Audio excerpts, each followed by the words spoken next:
Áudio 33, Meditações sobre o Evangelho de João, livro Vimos a Sua Glória, autor Austin Sparks. O que é o conhecimento de Deus? Uma verdade a respeito da iluminação e entendimento espirituais é que isso não vem por meio da apresentação da verdade. Podemos ter ouvido muito a respeito da verdade e estar bem informados sobre a doutrina, mas ainda podemos crescer de entendimento espiritual. O entendimento não vem de uma apresentação da verdade. Entendimento vem por um ato definido de Cristo em nossos corações. É uma obra a ser realizada. Não temos uma apreensão de Cristo meramente dentro da formulação de linhas doutrinárias. Uma apreensão de Cristo se dá por um toque vivo. Ele tocou. Ele ungiu seus olhos. Isso é um toque vivo. É um ungir dos olhos no nosso interior. Existem coisas ainda mais profundas que podem ser tocadas à medida que avançamos. Mas reconheça essas palavras. Desejo enfatizar que a história de Israel chega a seu ponto culminante neste capítulo.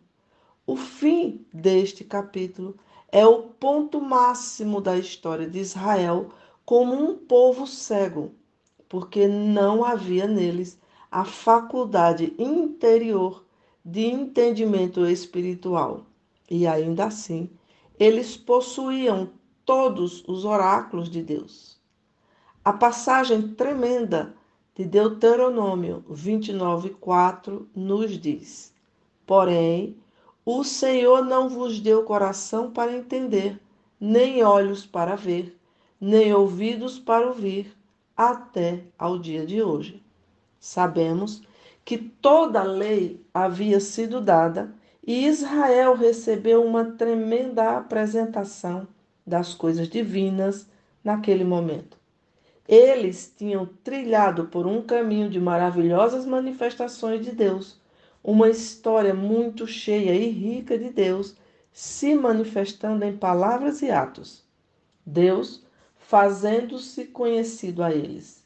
Agora, Moisés estava concluindo sua carreira. Em muito pouco tempo ele cantaria sua canção, como registrado nos capítulos finais desse livro, Deuteronômio, e não seria sepultado por Deus.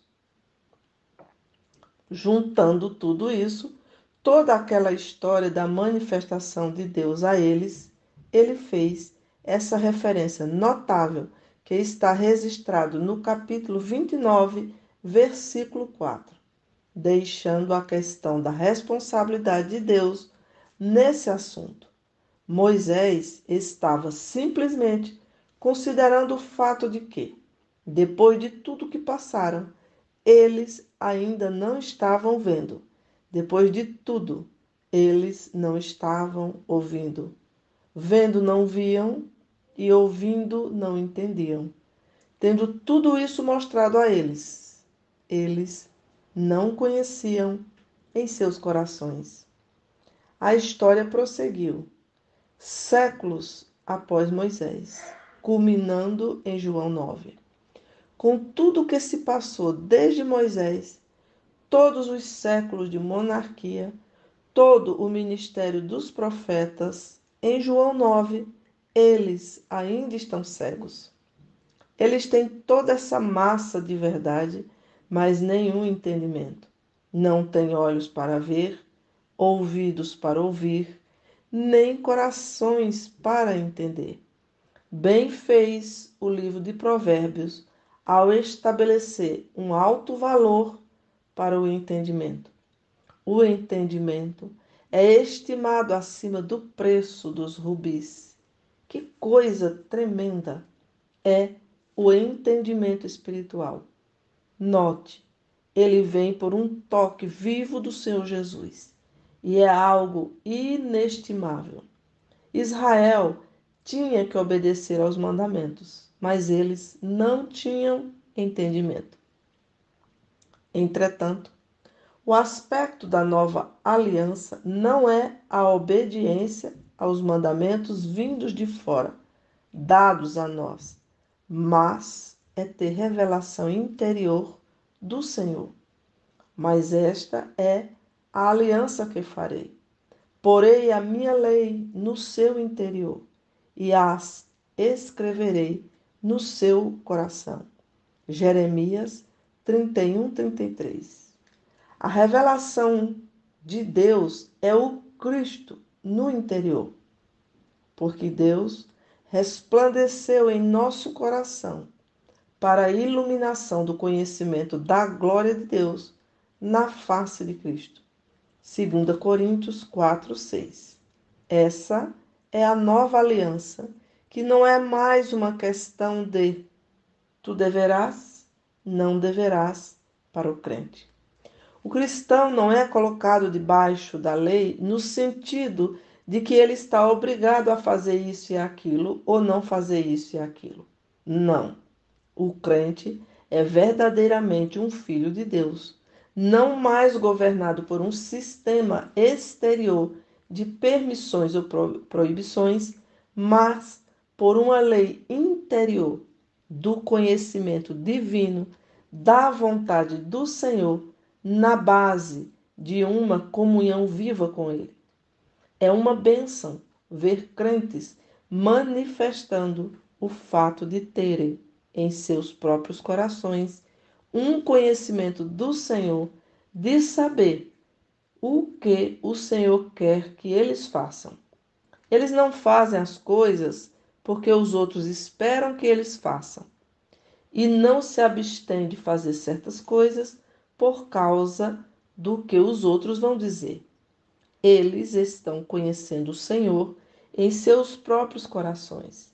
Essa é a prova de que eles entraram em comunhão viva com o Senhor Jesus, de que eles não estão mais debaixo da economia mosaica, mas no regime da habitação do Espírito Santo.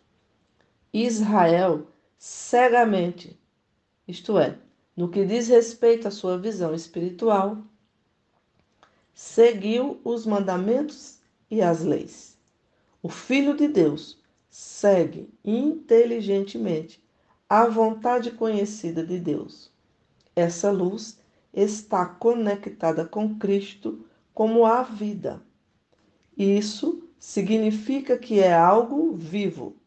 É a lei do Espírito da vida em Cristo Jesus que traz vida e paz, e é desse modo que conhecemos a mente do Senhor a respeito de qualquer coisa proposta.